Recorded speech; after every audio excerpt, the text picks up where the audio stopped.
कांग्रेस विधायक संजय शुक्ला ने आज राजबाड़ा पर जाकर कपड़ा व्यापारियों से पकोड़े और सब्जी खरीदी। उन्होंने कहा कि देश के प्रधानमंत्री नरेंद्र मोदी की इच्छा सबसे ज्यादा रोजगार देने वाले इस सेक्टर को बर्बाद करने की है।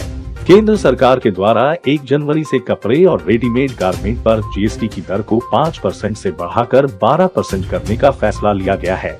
केंद्र सरकार के इस फैसले का देश भर में कपड़ा और रेडीमेड गारमेंट के व्यापारियों के द्वारा विरोध किया जा रहा है। इन व्यापारियों का कहना है कि सरकार के इस फैसले से उनका कारोबार बिगड़ जाएगा। सरकार के फैसले के विरोध में आंदोलनरत इंदौर के कपड़ा और रेडीमेड गारमेंट के व्यापारियों ने आज राजवाड़ा पर धरना देकर वहां प्रधानमंत्री की इच्छा के अनुसार पकोड़े बनाने और सब्जी बेचने की दुकान लगाई।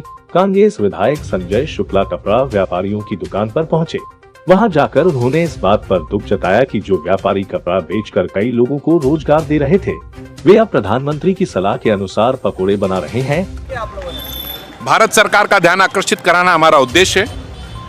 5% से बढ़ाकर 12% की जीएसटी करना गारमेंट्स उद्योग पर बहुत बड़ा वज्रपात हो जाएगा। देश में स्वदेशी अवधारणा समाप्त हो जाएगी। हमारे पुरखजों ने इसी राजवाड़ा पे विदेशी कपड़ों की होलियां जलाकर स्वदेशी आंदोलन चलाए हैं। आज हमारी ही सरकार, स्वदेशी अवधारणा की सरकार, हमारे धंधों पर बहुत बड़ा डाका डल जाएगा विदेशी। तो बहुत महंगी सब्जी है यार, खाएंगे पिएंगे क्या? हमारी रसोई तो इसी चीज़ से चलती है ना।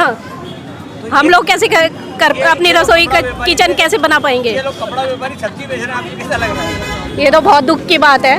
जो कपड़े व्यापारी हैं, जो सब्जी बेच रहे हैं, इनके लिए तो बहुत दुख की बात है ये। तो सरकार को आप क्या मैसेज देना चाहेंगे कि जीएसटी कम कीजिए? जी हाँ, बिल्कुल जीएसटी कम करनी चाहिए। तो उससे राहत आम जनता को मिलेगी क्या? बिल्कुल बिल्कुल आम जनता को ही मिलेगा। जो छोटे वर्ग के लोग हैं उनको तो कपड़े से ज़्यादा रोटी सब्जी की ज़रूरत है। हमने सब्जियां बेच दी, आज हमने पकोड़े तले हैं, हमने पोहा बेचा है। हम लोग भारत की सरकार का ध्यान आकर्षित कराने के लिए आगामी परिस्थितियों का जो निर्माण हो जाएगा अगर 12% लागू हुआ, तो इसलिए हमने आज ये विरोध शुरू किया है।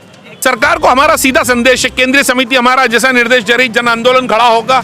ये भारत में 25 करोड़ लोगों का आंदोलन अभी शुरू हुआ था, 135 करोड़ देश की आवाज का आंदोलन बनेगा। खुलासा प्लस इंदौर से शकील शेख की रिपोर्ट।